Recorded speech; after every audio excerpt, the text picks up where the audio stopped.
नमस्कार, सभी का स्वागत है आज की वीडियो में।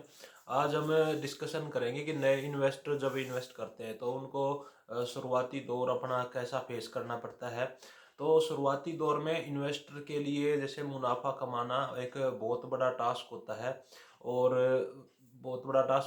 और अगर शुरुआती दौर में फ़ायदा हो भी जाता है तो इन्वेस्टर को हमेशा ये डर बना रहता है कि कहीं मैं अपना ये जो मुनाफा है जो मैं इसको खो ना दूँ, या फिर जो नए इन्वेस्टर होते हैं उन्हें उन्हें जैसे अगर लॉस होता है, ठीक है, तो उनसे वो ये सोचते हैं कि इस लॉस से निकलना बहुत मुश्किल है, ठीक ठीक है, और वो बहुत बड़े संकट में फंस जाते हैं जब उनको अगर घाटा होता है तो।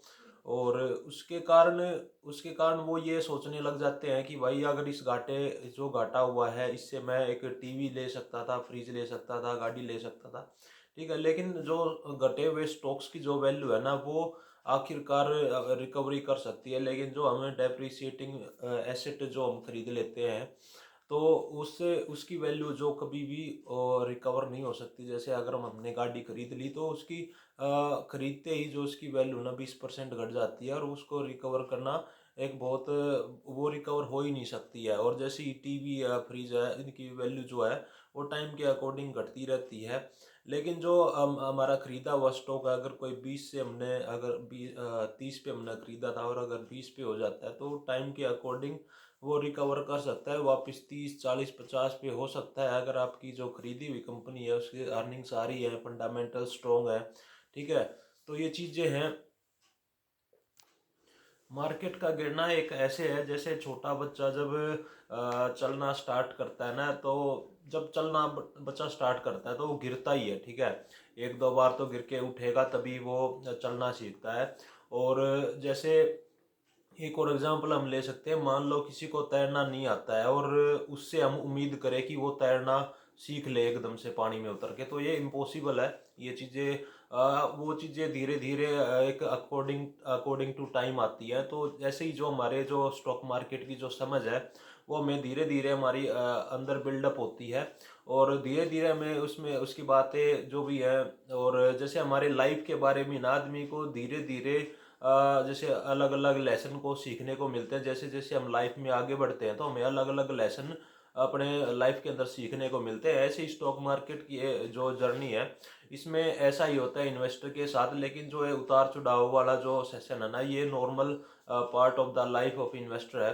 सो इसमें there is no such way to worried about, but worry मतलब चिंता करने की बात यह है कि जो हम इन्वेस्टमेंट हम कर रहे हैं ना, तो वो ऐसी जगह पे इन्वेस्टमेंट होना चाहिए जहाँ पे हमारा पैसा सेफ रहे और जिसका जो लॉन्ग टर्म पर्सपेक्टिव है कंपनी का, उसके फंडामेंटल्स का, उसके जो मैनेजमेंट हो गया तो उनका वो जाने माने मैनेजमेंट होने चाहिए, ठीक है। और फंडामेंटल्स कंपनी के अच्छे होने चाहिए। ये नहीं होना चाहिए भाई कंपनी मतलब फर्जी ही कुछ चलाया जा रहा है, ठीक है, फर्जी स्टेटमेंट बनाई जा रही है, फर्जी काम बड़ा हो रहा है। तो ये चीज़ें नहीं होनी चाहिए कि जो मैनेजमेंट है वो प्रॉपर होनी चाहिए, जानी मानी मैनेजमेंट होनी चाहिए, ठीक है। उनका एक अच्छा रिकॉर्ड होना चाहिए पीछे का कि भाई हाँ इस मैनेजमेंट ने पीछे किसी और कंपनी में भी काम किया हुआ है, ठीक है, और भी इन्होंने बिजनेस बिल्डअप किए हैं और यहाँ पे भी अच्छा करेंगे। और उसके साथ साथ उनके जो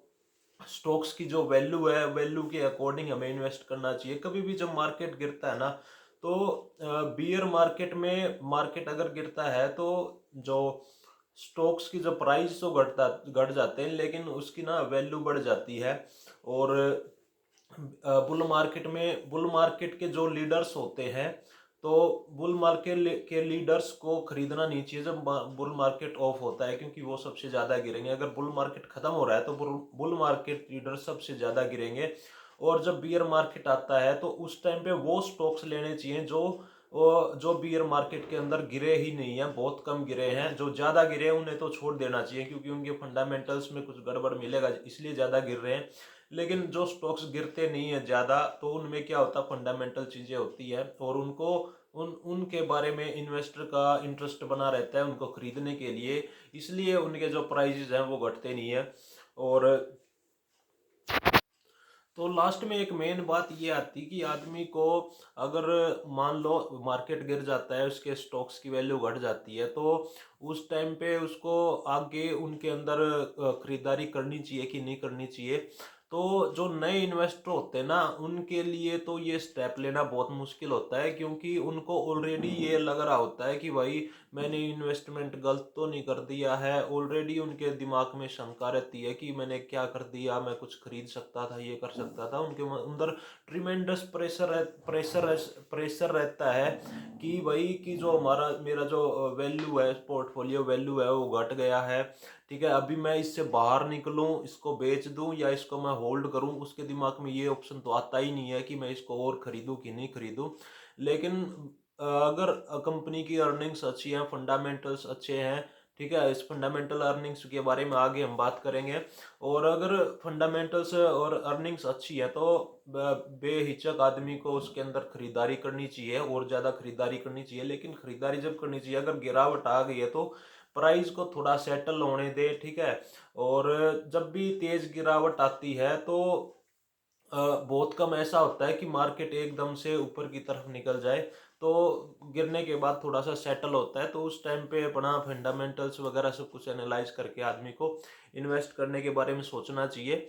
और जब मार्केट डिक्लाइन आता है तो एक और आदमी के अंदर कंफ्यूजन होता है। जब मार्केट गिरता है तो बहुत सारे स्टॉक ऐसे होते हैं जो गिरावट में कम पार्टिसिपेट करते हैं, और कुछ ऐसे होते हैं जो गिरावट में पार्टिसिपेट ज़्यादा करते हैं। तो जो कम पार्टिसिपेट कर रहे हैं गिरने में, तो उनके अंदर फंडामेंटल्स अच्छे होते हैं, तो उनके अंदर आदमी को फोकस करना चाहिए। इसीलिए आदमी कंफ्यूज भी हो जाता है कि भाई कुछ तो गिर रहे हैं, कुछ नहीं गिर रहे हैं, कहाँ पे खरीदूं कहाँ पे नहीं खरीदूं। तो ये भी एक बहुत बड़ी संख्या का उसके अंदर आदमी के अंदर विचार बनता है।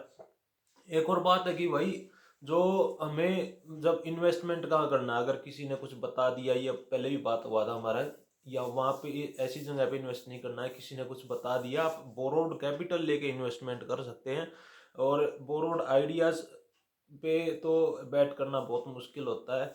ठीक है, तो ये डिस्कशन था, नॉर्मल सा डिस्कशन था इस वीडियो के अंदर। आप लोगों को कैसा लगा वीडियो प्लीज़ कमेंट करके बताना, और मिलेंगे नेक्स्ट वीडियो में। Thank you.